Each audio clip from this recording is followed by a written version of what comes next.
आज हम जो डिस्कस करने वाले हैं वो करेंगे spectral distribution of energy in black body radiations.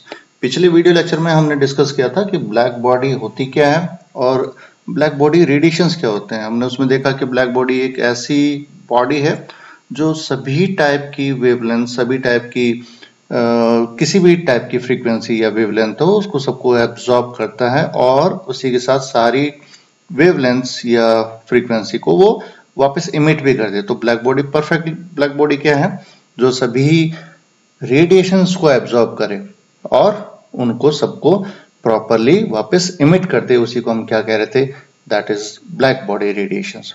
तो आज हम देखेंगे कि अगर कोई भी ब्लैक बॉडी रेडिएशंस है तो वहां जो रेडिएशंस निकलती हैं, तो अगर हम उनका स्पेक्ट्रा लें तो वहां जो डिस्ट्रीब्यूशन दिखेगा वो किस टाइप का दिखेगा और कौन कौन से जो लॉज हैं जो ब्लैक बॉडी रेडिएशंस को हम समझ सकते हैं आगे और स्पेक्ट्रल उसका डिस्ट्रीब्यूशन देख सकते हैं। तो आज हम उसी को डिस्कस करेंगे under the topic that is spectral distribution of energy in black body radiations. तो सबसे पहले हम देखते हैं कि हमारे पास कोई एक ब्लैक बॉडी है।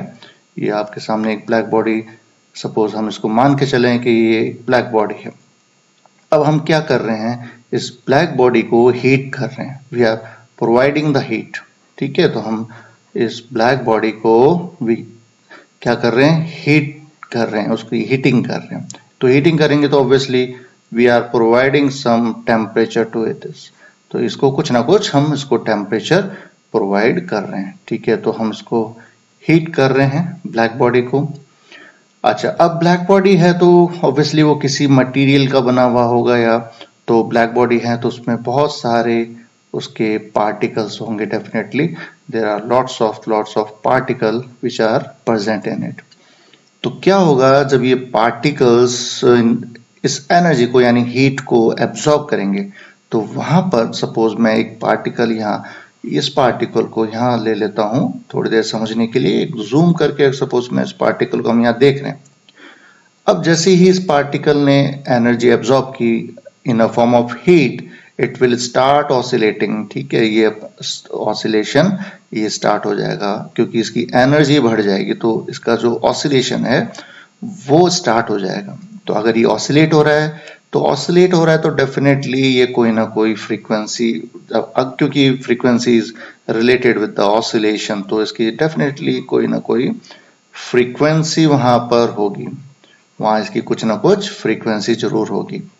तो अब यहाँ पर तो बहुत सारे पार्टिकल्स ऐसे हैं, तो वो सारे ऑसिलेशन स्टार्ट कर देंगे। उनको हम क्या कहते हैं? ऑसिलेटर्स कहते हैं। तो सभी ब्लैक बॉडी के अंदर पार्टिकल्स होंगे। हीट एनर्जी एब्जॉर्ब करने के बाद वो ऑसिलेशन में आ जाएंगे और उनको हम क्या कहेंगे? ऑसिलेटर्स कह रहे हैं।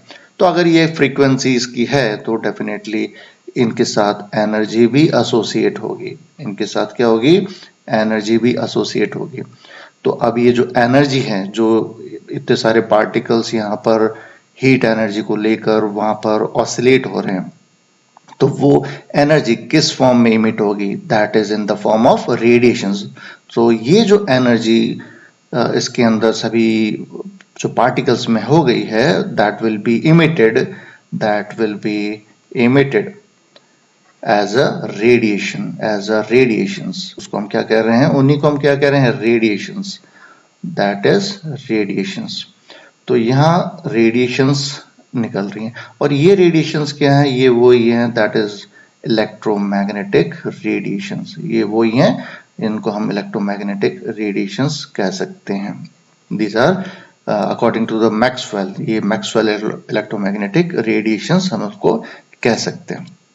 ओके, तो यहां तक हमने देखा कि अगर हम बॉडी को हीट कर रहे हैं, हम उसको कुछ टेम्परेचर प्रोवाइड कर रहे हैं, तो यहाँ कुछ उसकी रेडिएशंस निकलेंगी। तो obviously this black body will start giving some radiations. तो वहाँ एनर्जी रेडिएशंस के फॉर्म में निकलेंगी।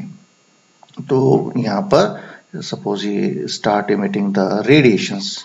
तो अब यहाँ पर देखते हैं कि भाई सीधा हमने इसको टेम्परेचर दिया तो एकदम सीधा टेम्परेचर से तो एकदम डायरेक्टली ये हीट अप नहीं होगा, तो टेम्परेचर धीरे धीरे हम बढ़ा रहे हैं। तो अब हमारे पास दो कंडीशन पॉसिबल हो सकती है। पहली कंडीशन कि जब टेम्परेचर लो था तो हम वहाँ देखेंगे कि अगर एट लो टेम्परेचर, जब इस ब्लैक बॉडी का जो टेम्परेचर था, जब हमने उसको हीट कर रहे हैं तो उस टाइम लो टेम्परेचर, जब टेम्परेचर कम था, तो यहाँ जो इमिटेड रेडिएशंस हैं, जो इमिटेड रेडिएशंस हैं वो क्या हो जाएंगी?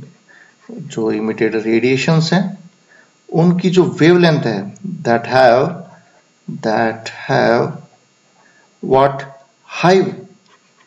हाई वेवलेंथ, उनकी जो रेडिएशंस हैं उनकी जो वेवलेंथ है वो हाई होगी। कब होगी? जब टेम्परेचर लो है। अब हम उसको और टेम्परेचर बढ़ाते जा रहे हैं, ठीक है, धीरे धीरे टेम्परेचर ऑब्वियसली ज्यादा होता चला जाएगा। तो एट हाई टेम्परेचर, जब टेम्परेचर हम और बढ़ा दिया है उसका टेम्परेचर मैं यहाँ पे इसको लिख देता हूँ एट हाई टेम्परेचर, जब टेम्परेचर और ज्यादा बढ़ गया है तब यहां देखेंगे कि जो इमिटेड रेडिएशंस आ रही हैं वहां से, उनकी जो वेवलेंथ है लैम्डा मैक्स, जो है लैम्डा जो वहां से निकल के आ रही है, दैट इज लो, वो है लो। तो यहां पर एट हाई टेम्परेचर और एट अ लो टेम्परेचर, जब लो टेम्परेचर है तो जो वेवलेंथ वहां से इमिटेड रेडिएशंस की हैं वो है हाई, और जब टेम्परेचर हाई हो गया है तो जो वेवलेंथ है वो निकल के आ रही है लो। बिकॉज अगर यहाँ रेडिएशंस हैं तो ऑब्वियसली वेवलेंथ होगी। तो यहाँ पर सब कुछ जो डिपेंड कर रहा है वो किस पे डिपेंड कर रहा है? टेम्परेचर के ऊपर डिपेंड कर रहा है। तो जब लो टेम्परेचर है तो हाई वेवलेंथ, और हाई टेम्परेचर है तो लो वेवलेंथ यहाँ निकल के आ रही है। तो हम इसको ऐसे भी समझ सकते हैं कि अगर हम टेम्परेचर को लो टेम्परेचर से बढ़ा रहे हैं, टेम्परेचर लो है और ब्लैक बॉडी को हीट अप कर रहे हैं और हाई टेम्परेचर की तरफ जा रहे हैं, हाई टेम्परेचर की तरफ वी आर मूविंग। तो इसके साथ जो एसोसिएटेड वेवलेंथ्स हैं, तो लो टेम्परेचर जब होगा तो वहां पर उस टाइम वेवलेंथ क्या होगी? दैट विल बी हाई, वो क्या होगी? हाई। और एट हाई टेम्परेचर वेवलेंथ क्या होगी? That is low. तो इसी को हम आगे और समझेंगे कि जो टेम्परेचर के ऊपर वेवलेंथ कैसे डिपेंड करती है। तो यहां तक जो हमारा क्लियर है कि हमारे को जो रेडिएशंस हैं टेम्परेचर के ऊपर उनकी जो वेवलेंथ है वो चेंज होती चली जाएगी। तो इसको आगे जो साइंटिस्ट हैं उन्होंने आगे इसको और समझा, इसको और बताया। तो फर्स्ट जो हम अभी देख रहे हैं वो है that was given by Lummer and Pringsheim. उसने क्या कहा कि जो amount of radiation, that is amount of radiation energy, obviously जो रेडिएशन से या इमिटेड रेडिएशन से वो क्या है? In the form of energy है। तो per unit area of a black body, तो obviously that will depends upon the area. तो ये यहाँ पर सपोज हमारे पास ये ब्लैक बॉडी है तो इसका कुछ ना कुछ जो एरिया डेफिनेटली होगा, कितना एरिया हीटअप हो रहा है, कितना उसका पार्ट हीटअप हो रहा है, तो उस पे रेडिएशंस का डिपेंड करेगा ऑब्वियसली। तो जैसे अगर हम, तो ये क्या कह रहा है कि energy per unit area of a black body depends on the temperature up to which it is heated, कि वो कितना टेम्परेचर उस पे ही उसको हीट कर रहे हैं, और उसका एरिया ऑब्वियसली अगर हम कोई अगर सपोज हमारे पास इतना एरिया है और हम उसको हीट अप कर रहे हैं, we are providing the heat, तो ऑब्वियसली इतना ही जो पोर्शंस हैं वहां से रेडिएशंस निकलेंगे। और अगर एरिया बड़ा हुआ तो जितना ज्यादा एरिया होगा उतनी ही ज्यादा रेडिएशंस और निकलेगी वहां से। तो ज्यादा एरिया, जितनी ज्यादा एरिया उतनी ही रेडिएशंस ज्यादा निकलेगी। और वो किस पे डिपेंड कर रही है? टेम्परेचर के ऊपर। यानी जितना एरिया, सपोज ये एरिया पूरा इतना हीटअप हो रहा है, इसको हम टेम्परेचर दे रहे हैं, यहाँ पर इतना एरिया है उसको भी हम टेम्परेचर दे रहे हैं। तो at a particular that temperature और एरिया, उसी के ऊपर जो एनर्जी है, radiation energy, that will depends. तो अब इसको ग्राफिकली और आगे समझाया गया, तो उसको हम देखते हैं। ये सपोज हमारे पास एक ग्राफ है। अब यहाँ पर इसको हम जो ल्यूमर और प्रिंगसम ने जो बात बताई थी उसी को हम यहाँ पर बहुत अच्छी तरह से और समझ सकते हैं। चलो इसको समझते हैं, इसमें देखते हैं। हमारे पास ये जो ग्राफ है, यहाँ पर इधर जो है दैट इज वेवलेंथ है, और यहाँ हम क्या लेके चल रहे हैं, एनर्जी डेंसिटी को लेके चल रहे हैं। तो अब यहाँ देखो कि यहाँ पर सबसे इनिशियली यहाँ पर जो टेम्परेचर है वो कितना है, दैट इज 3000। ठीक है, तो यहाँ पर जो टेम्परेचर है वो बहुत ही कम है, वो है करीब 3000 केल्विन के आसपास हम बात कर रहे हैं। तो यहाँ देखेंगे कि इसका कुछ ना कोई भी शार्प पीक नहीं आ रहा है वेवलेंथ का, और यहाँ पर सारी वेवलेंथ है वो फैली हुई है। अब हमने टेम्परेचर बढ़ा दिया, अब हम बात कर रहे हैं 4000 केल्विन पे। तो इसके अंडर जो कर्व है वो इसमें देखो वो कुछ यहाँ तक है, और सारी जो वेवलेंथ है वो ऑलमोस्ट सारी वेवलेंथ इसके अंडर आ गई। अब हमने और टेम्परेचर इसको इंक्रीज किया, जब हमने इसका टेम्परेचर और बढ़ा दिया, अगर हम 5000 केल्विन पे बात कर रहे हैं, तो अब यहाँ देख सकते हो कि जो ग्राफ है, जो एनर्जी डेंसिटी कर्व है, वो अब कुछ शार्प होता चला जा रहा है। तो अब लेकिन शार्प होता जा रहा है अब, लेकिन वेवलेंथ यहाँ पर उसकी कम होती चली जा रही है। यहाँ पर हम यू कैन सी कि अगर 5000 केल्विन की बात कर रहे हैं हम, तो पीक कुछ यहाँ, इसका कुछ पीक हम यहाँ मान के चलेंगे। तो ये देखो यहाँ पर इसकी कुछ वेवलेंथ यहाँ से कुछ आ रही है, हमारे को नजर आएंगी।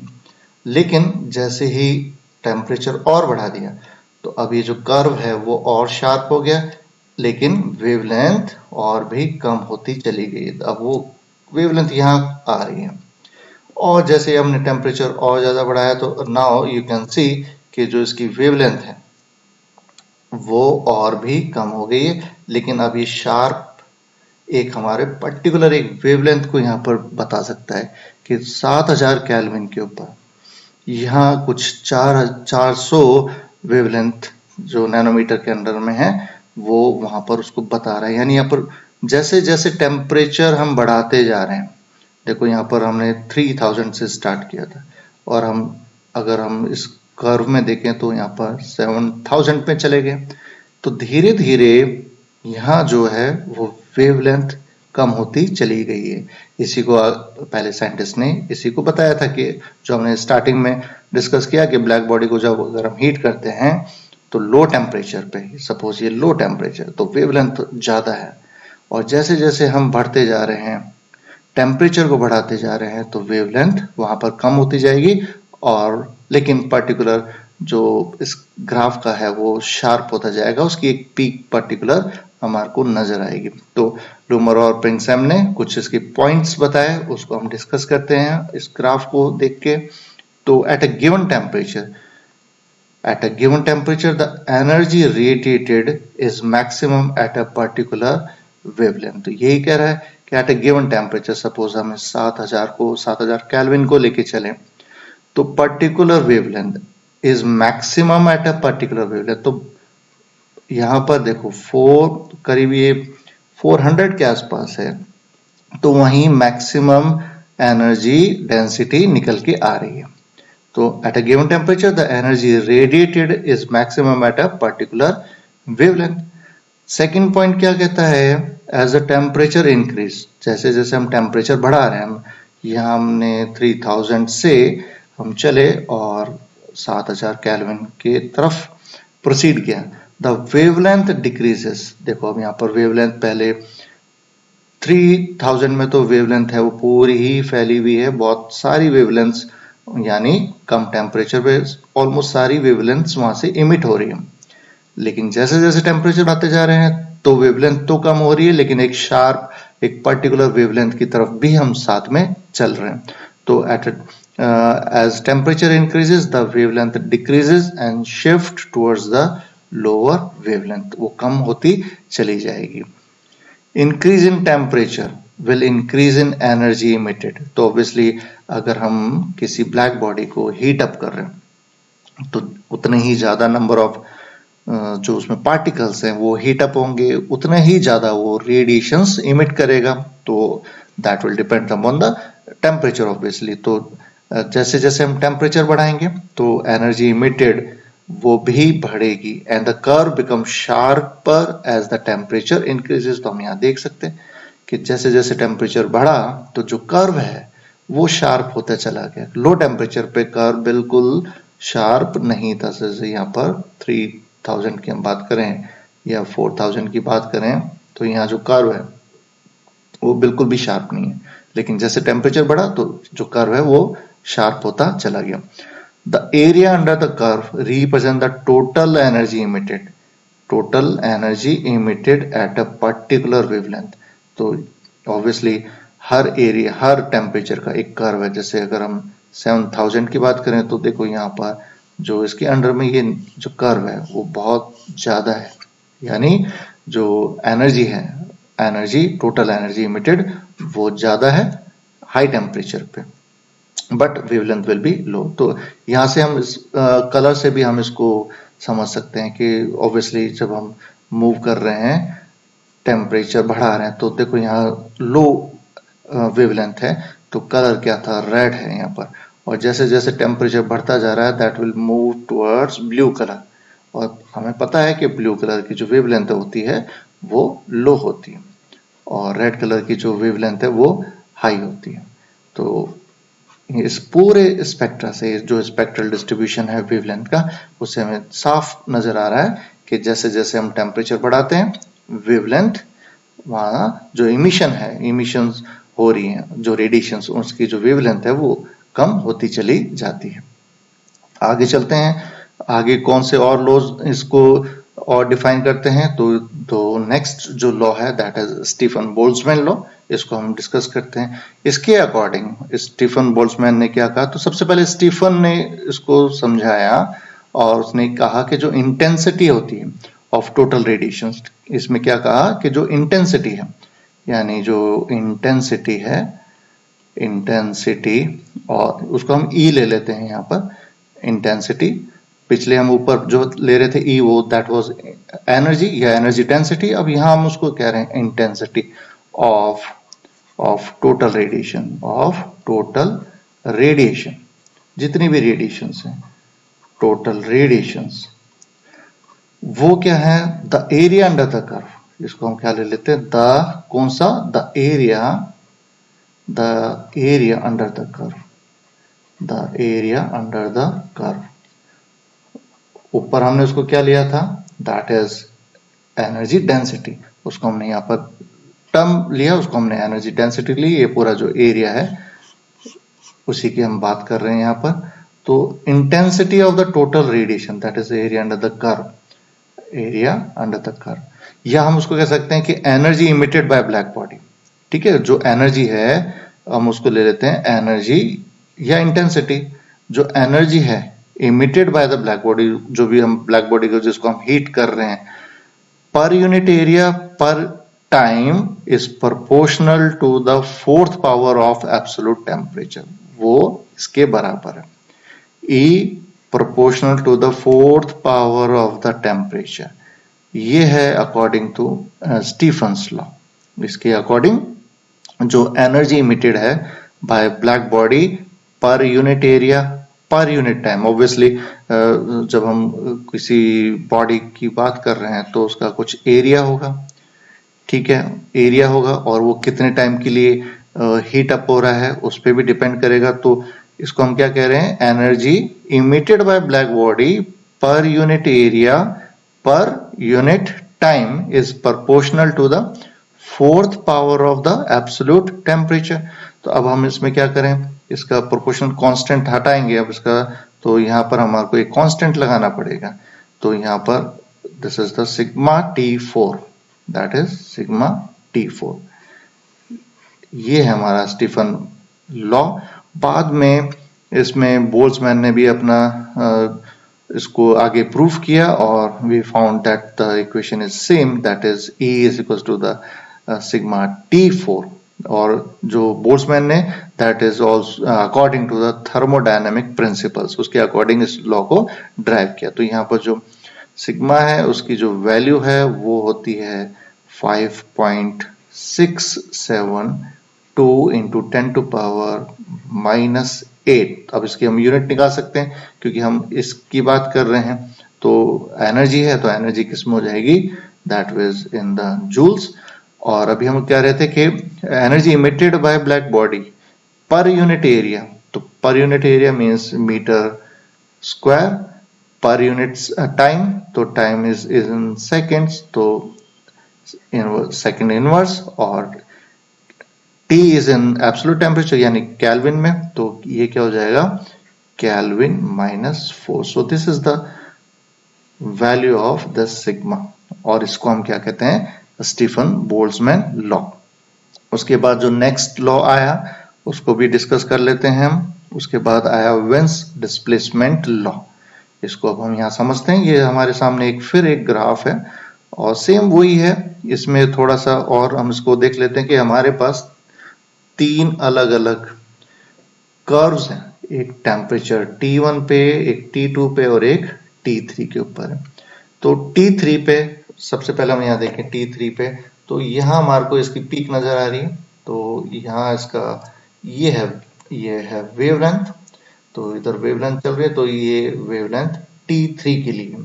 अब हमने टेम्परेचर बढ़ाया है तो T2 पे आ गए हम, तो अब यहाँ से इसका wavelength we can see, so wavelength यहाँ देखो डिक्रीज हो गई है, और जैसे टेम्परेचर और बढ़ाया तो हमारा जो ग्राफ है वो और ज्यादा शार्प हो गया, और एक पर्टिकुलर वेवलेंथ पे यहाँ हमारा पॉइंट आ जाएगा। तो यहाँ देखें जैसे टेम्परेचर T1 सबसे ज्यादा है और T3 का टेम्परेचर सबसे कम है, यहाँ पर T3 is a lowest temperature.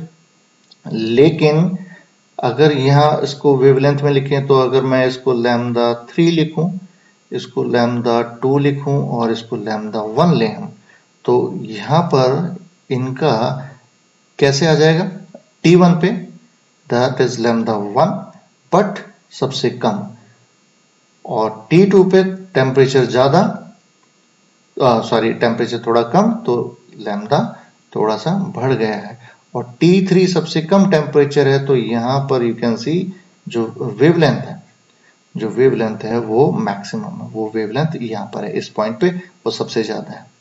तो विन्स डिस्प्लेसमेंट लॉ ने इसी को समझाया। इसमें क्या कहा कि the wavelength for a maximum for which the maximum immittance of radiation, इसको मैं यहाँ लिख लेता हूं, द वेवलेंथ इसको हम मैक्सिमम ले रहे हैं, the lambda max for which there is a maximum emittance, यानी रेडिएशंस का जो वहां से निकल रही है ब्लैक बॉडी से, radiations, emittance of radiations by black body, हमारे पास एक परफेक्टली ब्लैक बॉडी मान के चल रहे हैं, इज इनवर्सली प्रोपोर्शनल, वो क्या है, यानी जो लैम्डा मैक्स है, जो एक ब्लैक बॉडी से जो रेडिएशंस निकल रही हैं, that is inversely proportional to the temperature. वही हम यहाँ पर इस ग्राफ में हमारे को नजर आ रहा है, जैसे जैसे टेम्परेचर बढ़ रहा है लैम्डा मैक्स घट रहा है। ओके, तो और इसको हम आगे और सॉल्व करें तो lambda max is equals to, अगर हम इसको हटाएं तो यहाँ पर कांस्टेंट आ जाएगा, वो आ जाएगा constant into 1/T, that is absolute temperature, और लैम्डा मैक्स इंटू T, मैं इस T को इधर ले गया, into T is equals to constant, ये कांस्टेंट है, और lambda max into T absolute temperature, और इस जो कांस्टेंट की वैल्यू है यहाँ पर दैट इज 0.2892।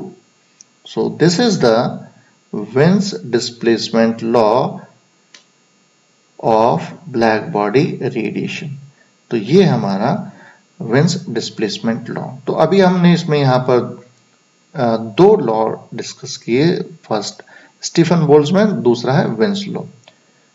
इसके आगे वीडियो लेक्चर में हम और आगे इसके जो और लॉज थे और जो डेरिवेशंस थे उनके बारे में हम आगे डिस्कशन करेंगे।